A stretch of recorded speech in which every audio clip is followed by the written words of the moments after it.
Brandon with Brendo's Roadside here. We're going to be working on the C6500 today. C6500 with a 8.1 liter gas. The AC and alternator and fan pulley and idler bracket that's on this thing. Oh, and the tensioner goes right there. That's on the engine. It's kind of its own deal. And that pulley there is held in with a T50 bolt, and the bearings underneath it can be replaced with Precision 6203 RS. I thought this stuff was pressed in because it had this interesting dust cap on there that was pretty flush in there, and it made it look like it was a pressed in piece. It's not. The next thing, I got to figure out whether or not I can take that fan pulley holder thing off and maybe replace bearings inside of it. I don't know if there's actually bearings inside of it or not. And if you're doing this job, do yourself a favor, get that fan off. It's able to use this gear wrench deal here, 36 millimeter, for the actual fan bolt thing there, and use a big crescent to go adjustable wrench. Used it on that section there to hold it. Reverse thread to get the fan off. Do yourself a favor and do that. Once you have that off, you have to take the fan pulley itself off to be able to access the bolts in the bracket. To get to that point, you want to take the air box, all of its components off. That way you have a nice big open space to get in there. It's nice to have a step ladder and places to stand as well. I use this 39.5 millimeter bearing presser to get the bearings in. To get them out, I just beat the crap out of them with a large socket that was big enough to fit inside the race on the one side of that pulley. And the bearings were screwed already, so got them out. Alright, so when you're taking or trying to get to the bracket, you need to get the fan off, obviously. I'm gonna take this pulley loose, get it off of there, take the 4 bolts out of that AC compressor there. Be careful with this one here. It's real close to that line. You need to push it over. I may have clipped that line when I was pulling that bolt out, and I might have a pinhole, and that's not looking like something I really want to replace. Hopefully I didn't damage it, but we'll see. There's 2 bolts for the alternator down there. There are 3 bolts that are longer than the bolts for the alternator. So the 2 that are shorter, those are your alternator bolts. They're actually kind of the same as these bolts up here. Separate them anyways. There's 3 bolts like that.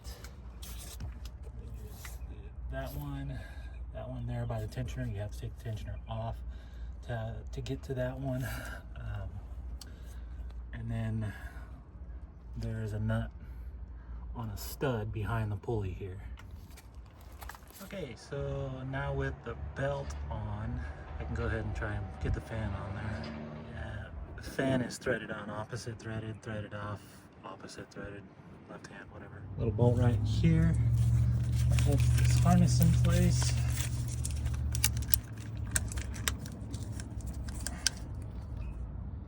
It's a pretty tight gap on that air inlet to the throttle body, and it's a pretty snug fit to get it in there too.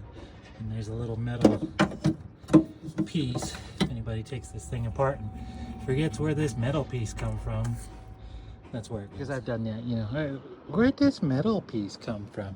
It just goes right in there, just like that.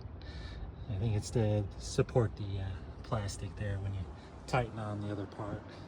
Sometimes the things you do for love. I need zip ties. My box unfortunately has broken at this spot, so that it makes it like, you know, tilt in a different direction. So zip tie, one zip tie to hold the box together, and one zip tie to go around a bar back there to hold the box up, because everything is crammed into this tiny spot. And this is a 20-year-old truck, medium duty. Apparently the junkyards do not have these trucks. Even the Duramaxes have this same box. I can't seem to find anything. Anybody knows anything, you know, hit me up. And shroud in place, hatch 10mm bolts, right there, right there, there. This fun little clamp thingy that is a little bit of a pain in the butt to actually take off.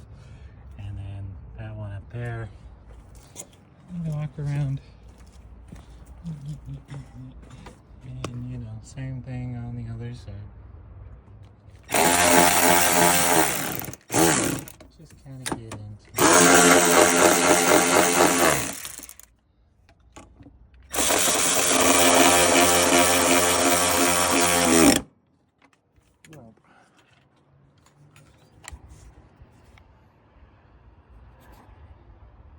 Can't see because of the shadow.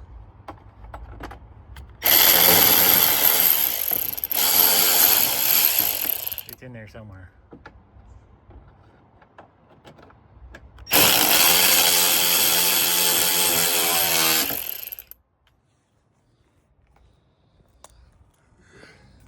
The other side. I already kind of did that one.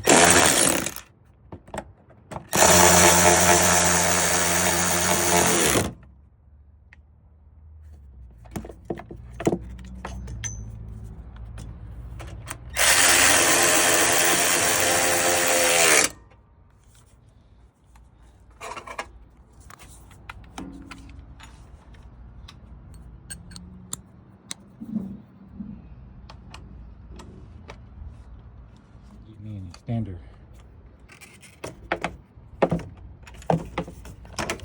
And my ratchet still doesn't fit down in there.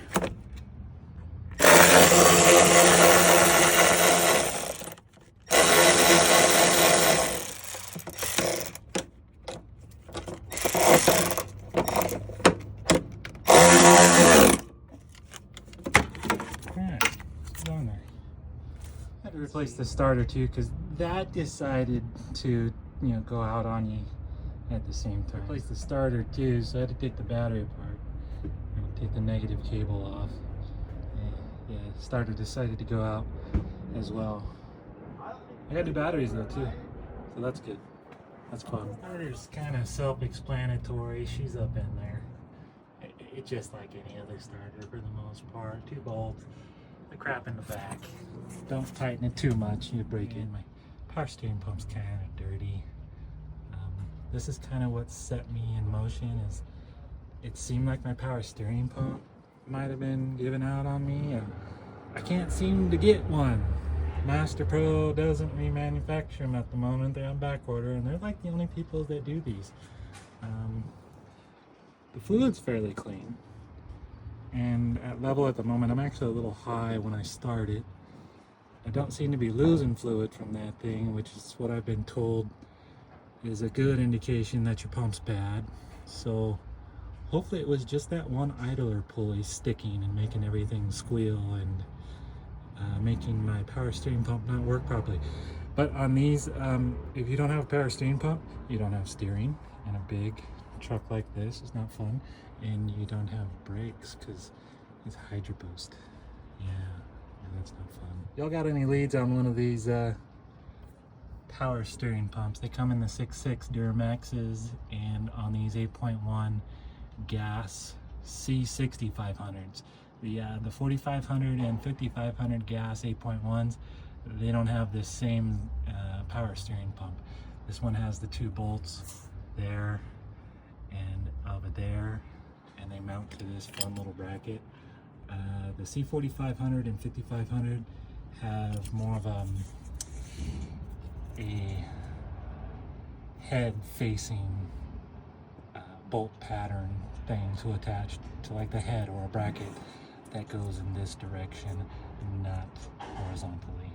Yeah, if anybody's got a lead on one of these power steering pumps, if mine's not bad right now and everything seems to be working when I start my truck and drive it around, this is the only truck I have. I can't really take it down to take that power steering pump off. If it's not working right now, the truck is down because it's a safety issue. But if somebody can hit me up with another one that I can rebuild, I will probably make a video about rebuilding one of these things.